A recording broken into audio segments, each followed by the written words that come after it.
I work together with Stalfos in order to produce good content for you guys, so a shout out to the Stalfos.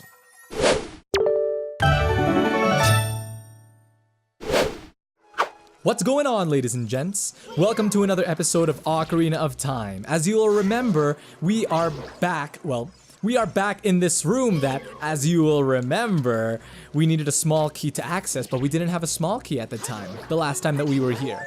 But now, thankfully, we do have a small key from that little garden area. Remember that really creepy well that we went into? Well, yeah, that's where we got the small key from.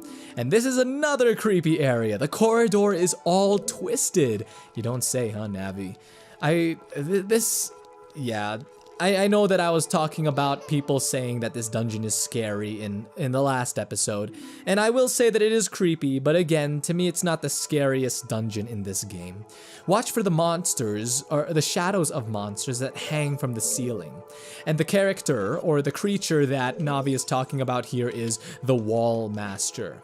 But let me go ahead and trigger its appearance. You see how the shadow underneath us is getting bigger? That is the shadow of what I believe is the Wall Master? Yeah, it is the Wall Master. Oh, and it's one word, by the way. I thought it was 2 words. Watch out for its shadow on the floor. Destroy it before it goes back up to the ceiling. So let's do that. We don't want it to try to grab us again, you know? Once is already enough. I don't appreciate how many times you have tried to grab me like that, Wall Master, even though it was only one time. Oh, and take a look at that. That is... I don't think that you guys have seen this yet, huh? That is the chest that contains the boss key.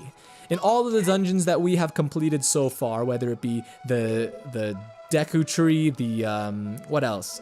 In the Dodongo's Cavern, Lord Jabu Jabu's Belly, there was no need for a boss key. But here in these temples, you do need to acquire a boss key.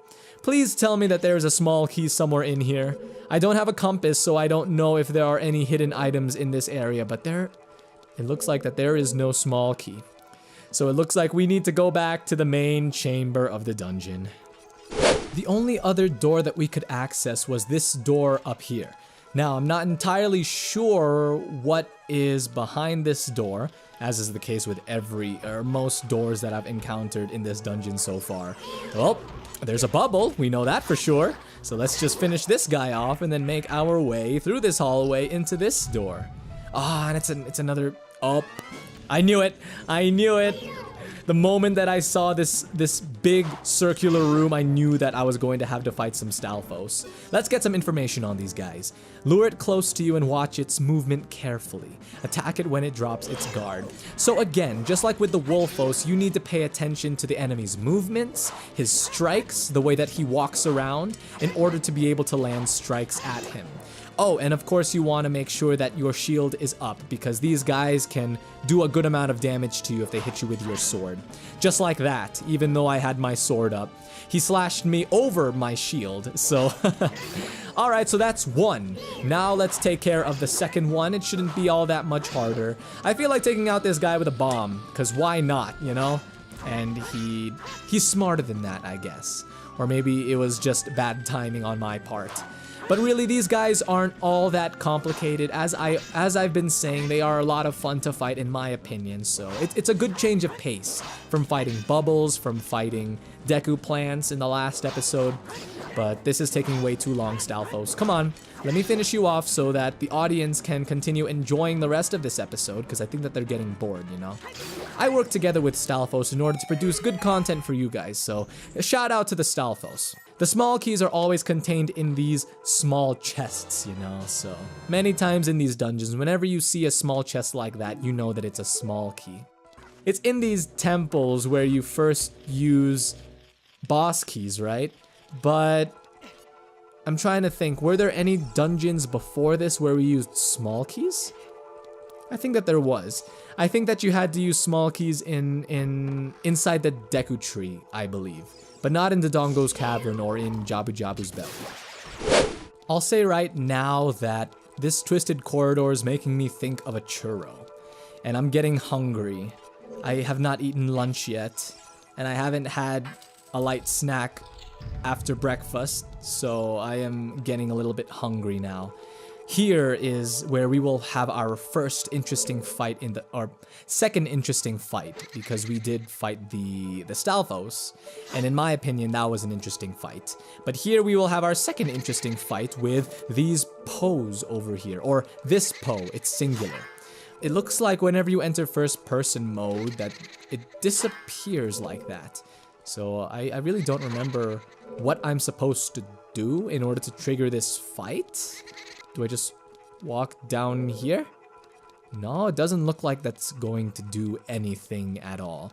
What am I supposed to do? Attack! No.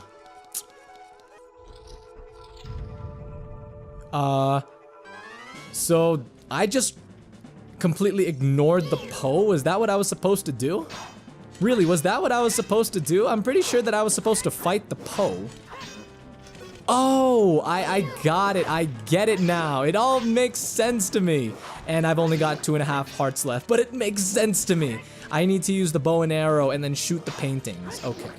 No, wait a second. But if I use my bow and arrow, I'm still entering first person mode, so that shouldn't work either, you know? But we'll see. I think that I'm getting the bow and arrow here anyway, so we'll find. Oh my goodness, there's more. Again, because I didn't hear the background music, because the TV volume is so low, I didn't know that the mid-boss music was continuing. Which, by the way, is my jam. I love the mid-boss music. It's one of my favorite tracks in The Legend of Zelda. And when it comes to battle music, it is probably one of my most favorite battle tracks in the Legend of Zelda series. Of course, there are battle themes like Mulgira's fight and what else? I'm pretty sure that there are some themes in Majora's Mask that are pretty cool, but I'm failing to remember those right now. All I can think of is the mid-boss theme, because this is what we're doing. We're fighting a mid-boss. The Stalfos, let's see. I like their design here, but Wind Waker. Yeah, in Wind Waker, I don't like the design of the Stalfos all that much. I know that they're still walking skeletons, so there is a level of threat that a player receives when looking at the Stalfos in Wind Waker. But you have to admit that the Stalfos in Ocarina of Time and the Stalfos in Twilight Princess, there are Stalfos in Twilight Princess, right? I know that the Hero Shade is considered a Stalfos, I believe, forgive me if I'm wrong, but compared to those Stalfos designs, the design of the Stalfos in Wind Waker is not all that terrifying. You gotta think about it. Here we have the bow and arrow, ladies and gentlemen. So let's go back into that room with the Poe and see if we can do anything with it. The Poe only disappears when you are very close to it. There you go. Just like that. And then also, if you... Oh.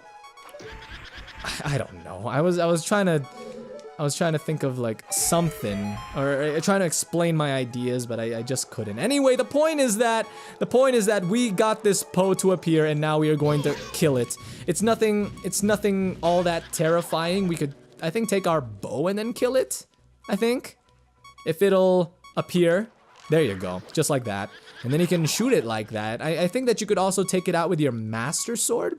Navi's got some information to offer, but I'm holding the C-stick to the right, so I can't do C-stick up. Joel? How do you pronounce that? Joelle. Joel. One of the Poe sisters, aim for her when she appears. Okay, so we'll do just that. Nothing spectacular about this fight. It's not as fun as fighting the Stalfos or the Wolfos, but it's a necessary fight. Not even much of a fight. She's just kind of hovering around, just lazing about, not even bothering to attack me. It's like she totally forgot that I'm here in the first place. And that is the very first Poe in this dungeon. Up. I thought she was dead. This is taking way too long. Come on. That was what? Around 6 arrow strikes? That took a while. By the way, I failed to mention when I first retrieved it, but I really like the bow and arrow item. I mean, who doesn't, you know? The bow and arrow item is one of the most useful items in The Legend of Zelda. And now that we've got the bow and arrow, we can go back to the different rooms in this dungeon and then shoot those eye switches. Is this another room where we need to fight a Poe? I think it is. Okay, let me see if there are some hearts here, because I want to conserve as much of my fairies as possible. And now, yeah...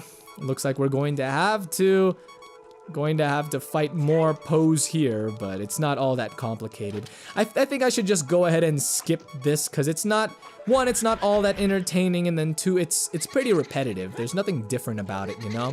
So, yeah, I'll skip this section for you guys. Alright, so that is Poe number 2. As we saw at the beginning of this dungeon, there were a total of 4 Poes, so we've got 2 more left. We took care of the orange one, the blue one, so all that's left are the green one and the purple one. And this should be a compass, I think. Yep, it's the compass, so now, as always, we can see the location of many hidden things within the dungeon. So that's cool, fancy that, ladies and gents. So making our way up the stairs, we have another locked door. But that's not gonna stop us, because we retrieved a small key after killing that orange Poe. Watch for the shadows of the monsters that hang from the ceiling. So it's the same situation here. This is a different room after all, so I guess that Navi felt obliged to tell us twice. And there is a switch, I believe, that will allow us to return the rooms back to normal. Because as you can see, everything is all lopsided. Like, we're supposed to access that area over there, I think. But with the stairs being on the wall and all of that stuff, it's not normal. It's not, nothing is right side up. But here, look at this. Oh, the corridor's not twisted anymore. Well, this is a different corridor, so I shouldn't say anymore. Alright, so that's one. Do we need to wait for the green flame of the bubbles to extinguish before we can actually land a hit on them? And here we've got another small key. There was a room that we went to already that had an eye switch, and now that we've got a bow and arrow, we could go back to it. I'm not seeing any small keys here, so I will be right back. Ah, okay, so there's this eye switch first, I believe, and then it should return the twisted corridor back to normal, and then that in turn will give us access to the boss key. I don't even think it's called boss key in this game. I think it may be called big key, but we'll just have to wait and see. Alright, so here we go. Our very first big key chest that we are opening. Will it be boss key or big key, ladies and gentlemen? It is boss key. Yay, I was right the first time. It feels good being right the very first time from time to time, you know? So what's down here? I'm not sure if I should jump down there, but since I don't really have anywhere else to go, let's climb up here. Let's see if there's anything up here.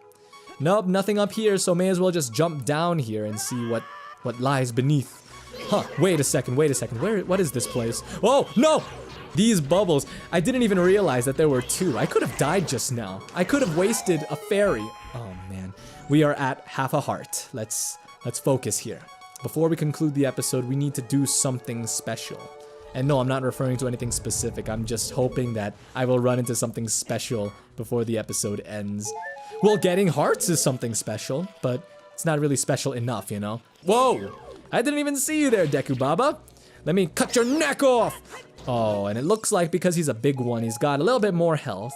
I thought it was just the size modifier that was different in this case. If you look at the video game codes, the programming, you know. Whoa! Hello there, Walmart. Let's use our shield. Yeah, there you go. And then you attack him. That's how it's done. No, come on! Yeah, I'm acting like my sword is a Bigoron sword. You know, the really long one, but it's not. The Master Sword is not long enough to reach the what is he called? The Wall Master from that far away. If the Wall Master put on a glove, then he's basically Master Hand.